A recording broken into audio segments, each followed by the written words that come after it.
첫째, 자신이 죄인일지라도 물러서지 마십시오. 마가복음 2장 1절에서 5절 제가 빨리 읽겠습니다. 수일 후에 예수께서 다시 가버나움에 들어가시니 집에 계시다는 소문이 들린지라 많은 사람이 모여서 문 앞까지 들어설 자리가 없게 되었는데 예수께서 그들에게 도를 말씀하시더니 사람들이 한 중풍병자를 네 사람에게 메워가지고 예수께로 올세 무리들 때문에 예수께 데려갈 수 없으므로 그 계신 곳에 지붕을 뜯어 구멍을 내고 중풍병자가 누운 상을 달아 내리니 예수께서 그들의 믿음을 보시고 중풍병자에게 이르시되 작은 자야 내 죄 사함을 받았느니라 하시니. 이 상황을 한번 보겠습니다. 한 중풍병자가 있었습니다. 그가 예수님이 치유하시는 예수님이라는 것을 소문을 통해서 들었고 그분이 지금 가버나움에 와 있다는 소문을 들었습니다. 그 중풍병자는 예수님께 가서 치유를 받고 싶었던 것 같습니다. 그런데 그는 혼자서 움직일 수 없는 상태였습니다.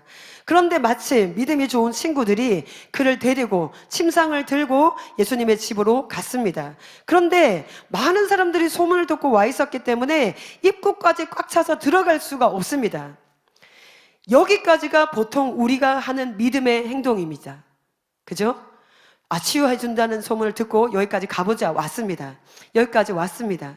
그런데 치유를 이제 받을 수 없는 상황이 되었습니다. 그럴 때 그만 돌아갈까?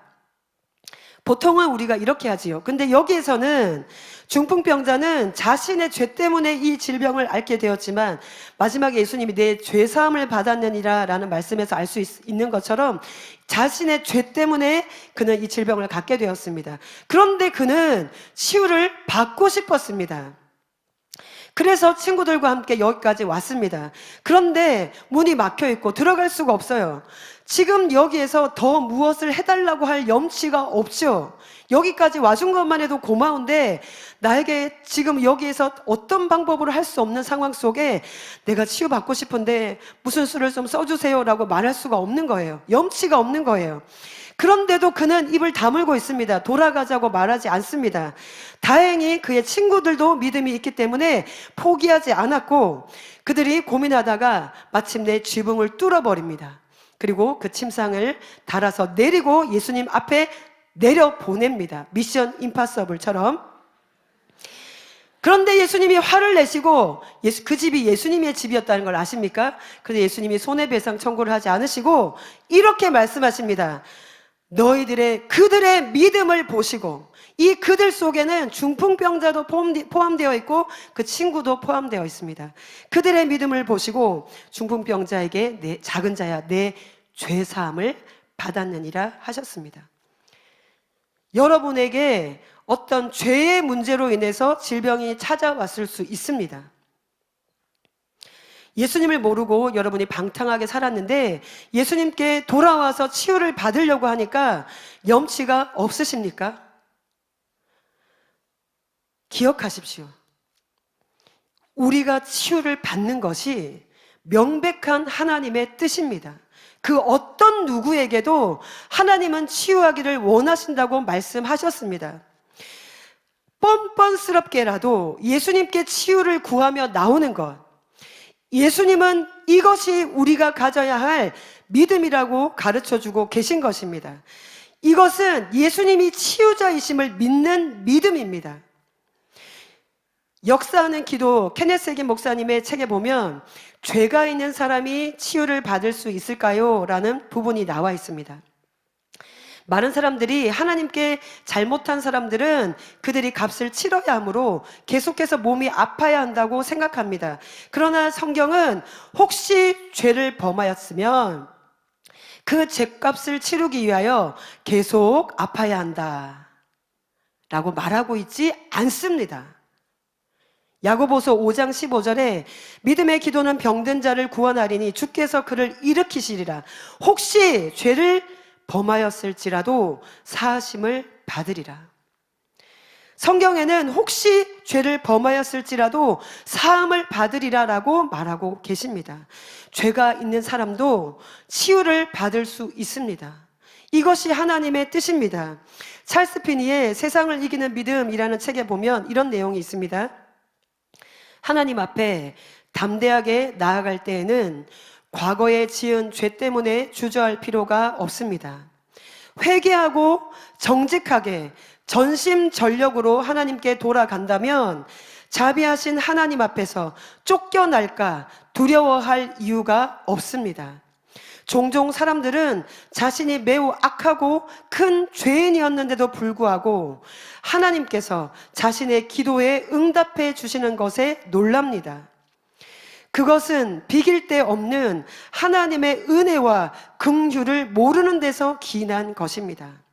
다소 사람 사울의 이야기를 생각해 보십시오. 그는 바리새주의에 빠진 잔인한 박해자였지만 회개하고 하나님께 돌아와 용서를 받았습니다. 여러분에게 어떤 죄가 있더라도, 여러분에게 어떤 죄로 인한 그 질병이 있더라도, 그것이 어떤 크기의 죄이고 어떤 크기의 질병일지라도 여러분이 구원자이시고 치유자이신 예수님에 대한 소문을 들었다면 주저하지 말고 예수님께로 찾아오십시오. 그것이 믿음입니다. 사람들이 죄인이라고 너가 어떻게 뻔뻔스럽게 여기까지 찾아왔냐고 손가락질하고 그렇게 우리를 조롱할지라도 그 죄에서 놓이길 원한다면, 그 질병에서 놓이길 원한다면 예수님께로 나오셔야 합니다. 여러분의 회개의 눈물이 예수님의 발에 쏟아질 때 예수님은 여러분을 구원하시고 여러분을 치유하실 것입니다. 여러분의 죄로 인해서 절대로 주저하지 마십시오. 예수님은 죄인을 위해서 이 땅에 오셨습니다.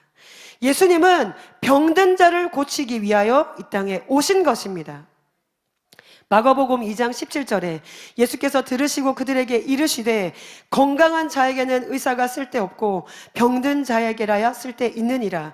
나는 의인을 부르러 온 것이 아니요 죄인을 부르러 왔노라 하시니라. 이곳에 의인만 오라고 했다면 우리는 아무도 이 자리에 없었을 것입니다. 죄인을 부르러 오셨습니다. 하나님은 병든 자를 치유하기 위해 이곳에 오신 것입니다. 그렇다면 여러분이 병과 죄와 어떤 것이 있어도 이곳에 나와야 되는 것입니다. 하나님께, 예수님께 그것을 해결받기 위해서 나오는 것, 그 죄의 크기와 상관없이 나오는 것, 그 죄책감을 떨쳐내고 나오는 것, 이것이 믿음입니다.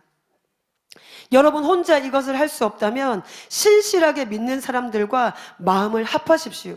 도움을 요청하십시오. 친구들처럼, 그 침상을 내려줄 수 있는 친구들처럼 여러분의 마음에 소원이 있다면 그들과 마음을 합쳐서 반드시 하나님께 나아오십시오. 하나님은 그 믿음을 보시고 죄에서 구원하시고 치유를 주십니다. 여러분이 과거에 어떤 죄를 지었더라도 치유자 되시는 예수님께 나아오셔서 당당하게 치유를 받으십시오. 그리고 다시는 그 죄에 얽매이지 않도록 은혜를 구하십시오. 예수님께서 그 믿음을 칭찬하시고 구원과 치유를 아낌없이 베풀어 주실 것입니다.